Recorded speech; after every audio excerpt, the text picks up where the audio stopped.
বয়স যখন ৩৫-এর কোঠায় এসে দাঁড়ায় ভবিষ্যতের চিন্তাটা কিন্তু মাথায় ঘুরপাক খেতে শুরু করে, তাই না?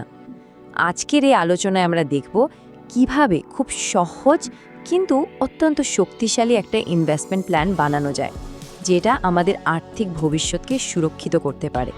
চলুন একদম সহজ করে পুরো ব্যাপারটা বুঝে নেওয়া যায়। আসলে আমাদের মধ্যে অনেকেই যাদের বয়স ৩০-এর কোঠায়, কাঁধে পরিবারের দায়িত্ব, তাদের মনে কিন্তু এই প্রশ্নটা আসেই। এটা এমন একটা চিন্তা যা আমাদের প্রায় সবাইকেই ভাবায়। আজকের এই আলোচনাটা ঠিক সেই ভাবনারই একটা সমাধান খোঁজার চেষ্টা। আচ্ছা, এই যে এত সব হিসেব নিকেশ, এটাকে যদি একটা গল্পের মতো করে বোঝা যায় তাহলে কেমন হয়? চলুন আমরা আলাপ করি অভিজিৎকে নিয়ে। আমাদেরই মতো একজন ৩৫ বছর বয়সী মানুষ, যার মাথায় ঠিক এই একই প্রশ্নগুলো ঘুরছে।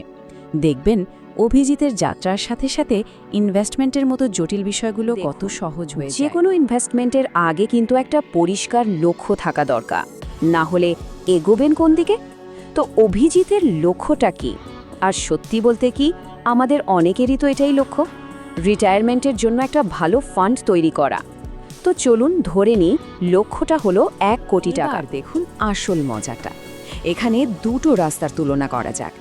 একদিকে অভিজিতের এখনকার ইপিএফ, যেখানে মাসে ২০০০ টাকা করে জমে ২৫ বছরে হতে পারে প্রায় ২০ লক্ষ টাকা। অন্যদিকে যদি মাসে ৫,০০০ টাকা দিয়ে একটা এসআইপি শুরু করা যায়, তাহলে সেই একই সময়ে ফান্ডটা বেড়ে হতে পারে প্রায় ৮০ লক্ষ থেকে ১ কোটি টাকা। পার্থক্যটা বিশাল, তাই না? কারণ এসআইপি আপনাকে বাজারের গ্রোথের সাথে সাথে সম্পদ বাড়ানোর একটা দারুণ সুযোগ দেয়। ভাবুন তো, যখনই দুটোকে একসাথে যোগ করা হচ্ছে, তখন কি দাঁড়াচ্ছে? অভিজিতের ইপিএফ আর নতুন এসআইপি সব মিলিয়ে প্রায় ১.২ কোটি টাকা। হঠাৎ করে কিন্তু ১ কোটির টার্গেটটা একদম হাতের মুঠো মনে হচ্ছে, তাই না? আচ্ছা, তাহলে প্রশ্নটা হলো, এই যে এসআইপির কথা বলছে, সেটা ঠিক কিভাবে করলে টার্গেটটা পূরণ হবে? শুধু টাকা লাগালেই তো হলো না, তাই না? এর জন্য দরকার একটা স্মার্ট স্ট্র্যাটেজি, যেটা একদিকে যেমন ভালো রিটার্ন দেবে, তেমনই ঝুঁকিটাকেও কন্ট্রোলে রাখবে। দেখুন, অভিজিতের যেহেতু পরিবার আছে, একটা দায়িত্ব আছে, তাই সে হুট করে খুব বেশি ঝুঁকি নিতে পারবে না। তার জন্য দরকার একটা মডারেট রিস্ক পোর্টফোলিও। মানেটা খুব সোজা, এমনভাবে টাকাটা খাটানো যেখানে ঝুঁকিটা থাকবে কম, কিন্তু লম্বা সময়ে একটা ভালো গ্রোথও আসবে। এই ৫,০০০ টাকার এসআইপিটা কিভাবে ভাগ হবে? ভাবুন তো, এটা অনেকটা একটা ক্রিকেট টিম বানানোর মতো। টাকার সবচেয়ে বড় অংশ মানে ৪০% যাবে লার্জ ক্যাপ ফান্ডে, মানে দেশের সবচেয়ে বড় আর স্থিতিশীল কোম্পানিগুলোতে। এরা হলো টিমের সবচেয়ে অভিজ্ঞ আর ভরসাযোগ্য খেলোয়াড়। ৩০% যাবে ফ্লেক্সি ক্যাপ ফান্ডে, যারা হলো অলরাউন্ডার, বাজারের পরিস্থিতি বুঝে নিজেদের খেলার ধরন বদলে ফেলে। ২০% যাবে হাইব্রিড ফান্ডে, যারা ডিফেন্ডারের মতো কিছুটা শেয়ার আর কিছুটা বন্ডে ইনভেস্ট করে ঝুঁকি কমায়। আর বাকি ১০% যাবে মিড ক্যাপ ফান্ডে। এরা হলো টিমের তরুণ আক্রমণাত্মক খেলোয়াড়, যারা দ্রুত রান তুলে দেওয়ার ক্ষমতা রাখে। এই টিমটা কেন এত ভালো কাজ করবে? কারণ লার্জ ক্যাপ ফান্ড আপনার পোর্টফোলিওকে একটা শক্ত খুঁটির মতো ধরে রাখবে।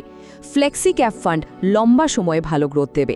হাইব্রিড ফান্ড শেয়ার আর বন্ড দু জায়গাতেই টাকা রেখে ঝুঁকিটাকে ব্যালেন্স করবে। আর মিড ক্যাপ ফান্ড অল্প পরিমাণে থাকলেও সেটা গ্রোথ বুস্টার হিসেবে কাজ করে, মানে আপনার রিটার্ন বাড়ানোর গতিটা বাড়িয়ে দেবে। সব মিলিয়ে এটা হলো সুরক্ষা আর বৃদ্ধির একটা পারফেক্ট কম্বিনেশন। ইতোবার যা বললাম সেটা তো হলো প্ল্যান।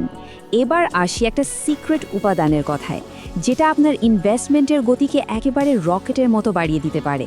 এটাকে আমরা বলতে পারি একটা অ্যাক্সেলারেটর। ব্যাপারটা কিন্তু খুবই সহজ। আমাদের মাইনে তো প্রতি বছর অল্প হলেও বাড়ে, তাই না?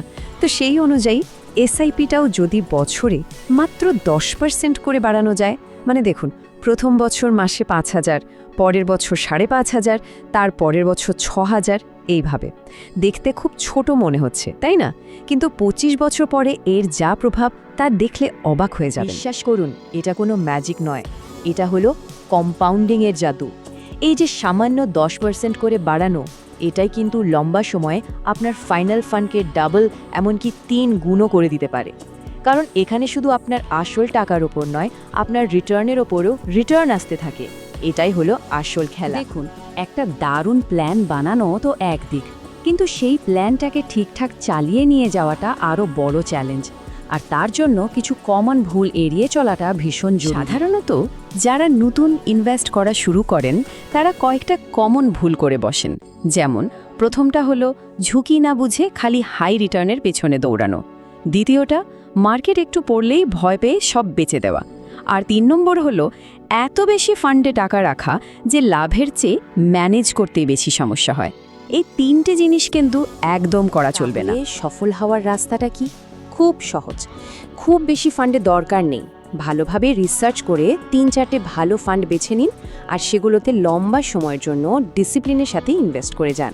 ব্যাস, আর কিছু নয়। দেখুন, শেষ কথাটা কিন্তু এটাই। অভিজিৎ আজ একটা স্মার্ট সিদ্ধান্ত নিল। সে হুট করে বড়লোক হওয়ার স্বপ্ন না দেখে একটা ধারাবাহিক আর শৃঙ্খলাবদ্ধ বিনিয়োগের পথ বেছে নিয়েছে। আর বিশ্বাস করুন, এই পথটাই তাকে একদিন সত্যিকারের আর্থিক স্বাধীনতা এনে দেবে। একটা জরুরি কথা, মিউচুয়াল ফান্ডে বিনিয়োগ কিন্তু বাজারে ঝুঁকির ওপর নির্ভর করে।